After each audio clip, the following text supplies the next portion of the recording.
Say, this has nothing to do with that, but I was surprised to find that both of you were overweight kids. Remember, you as a kid, What's you he said... saying? What's he saying? Were you? Yes. Yes, I have to confess I was, yes. I was very porky indeed. Yes, I was. I wasn't particularly when I was very little. I got a bit fatter as time went on. Well, Nessie helped me get mine off. Nessie You wait. I think I was always not meant to be fat because hearing your stories about your wicked deeds in the past, I haven't done very many wicked deeds, but I did do a couple.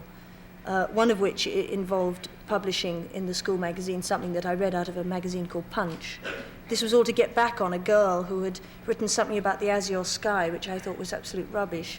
And I'd written something in free verse called Riding on Wimbledon Common, which I thought was brilliant, and I'm sure was, but...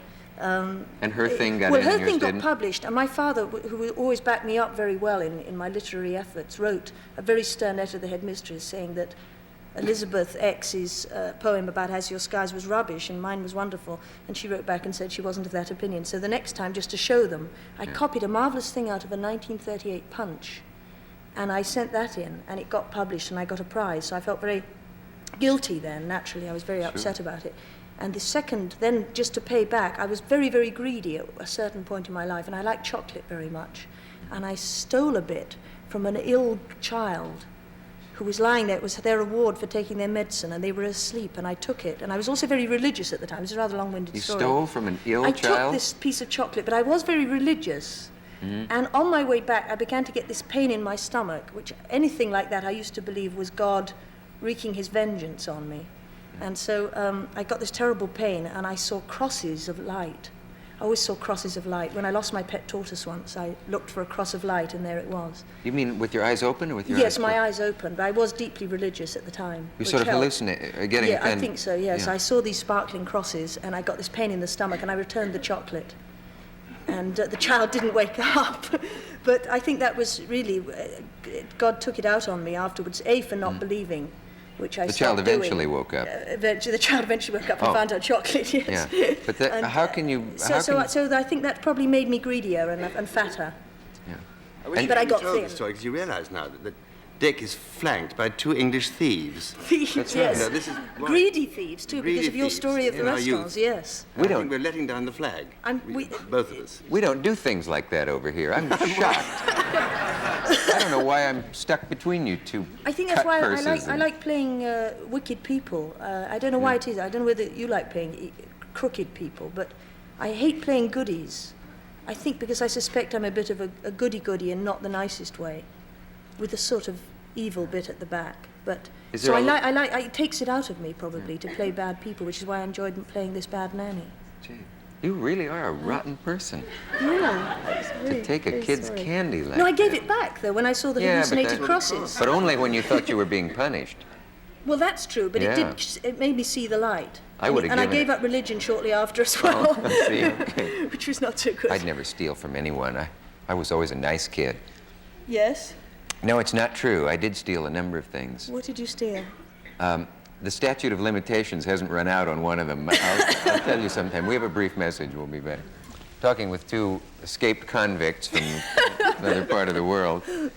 Chocolate was partly your problem, too, as I remember. You said that you went through an episode of milk chocolate that made you conical in shape.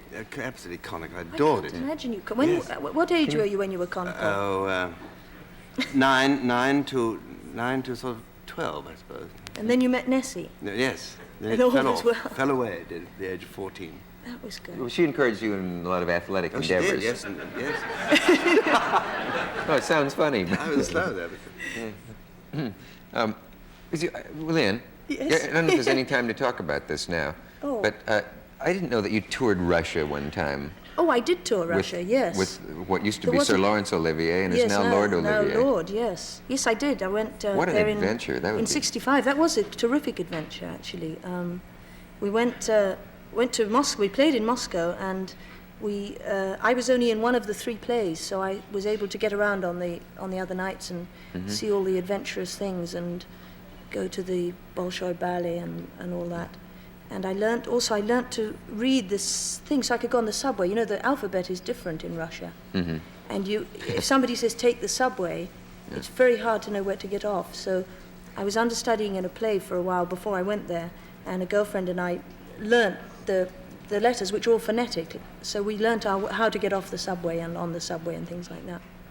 And I also learnt to be able to say the theatre company I belonged to in Russian, which was the National Theatre of Great Britain, and also Olivier in a suitably Russian accent, because that worked like gold. We once went to Leningrad, where we weren't even playing in Leningrad, and we went to the circus, and somehow communications had fallen apart, and we went to the box office, and they slammed down the thing. There were no tickets for us at all, and I wrenched up the box office thing, and I said these magic words in Russian, which I think went something like Angliskaya actrisa nationalnoye teatra Velikobritanii Olivier.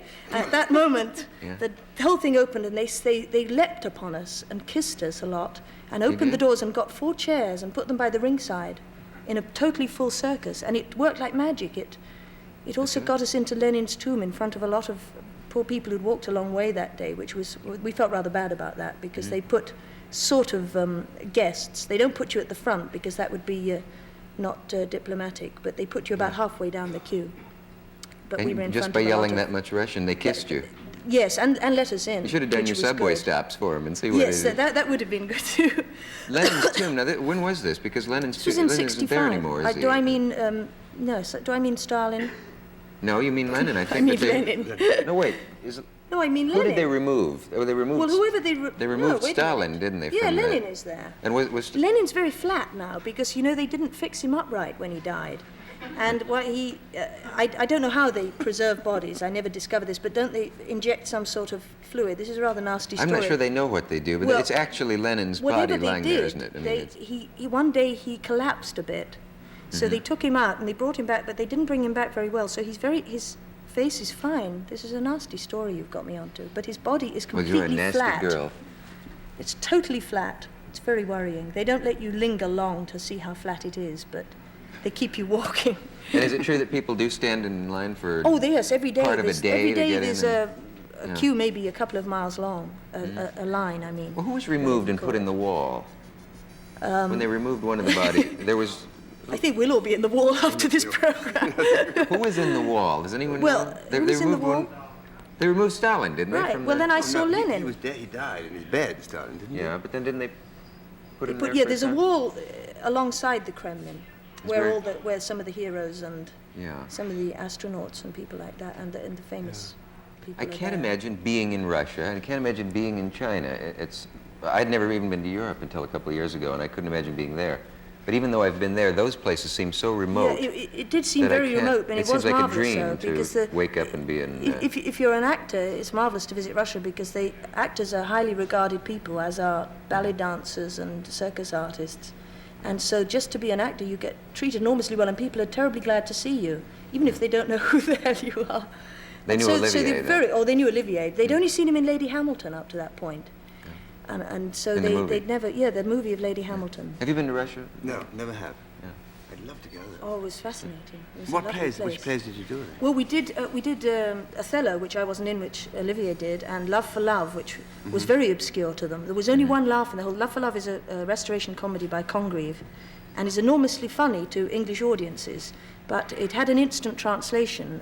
The lady did it, and there were no laughs all the way through. We opened in Russia, which was a little scary, but they were rapt attention. They were very interested. But she got her translation a little wrong sometimes, and at a certain point, one of the characters had to say, "I must have resolution." And there was this wild applause and cheers and screams of delight. The whole audience rose to their feet and sat down again. And we later discovered that she had misread the transcript and had translated, "We must have revolution." Oh. And that was the only laugh or applause. There was wild applause at the end. They were Congreve very is turning over in his grave. Congreve did turn over, yes. We have to take a message. We'll be right back.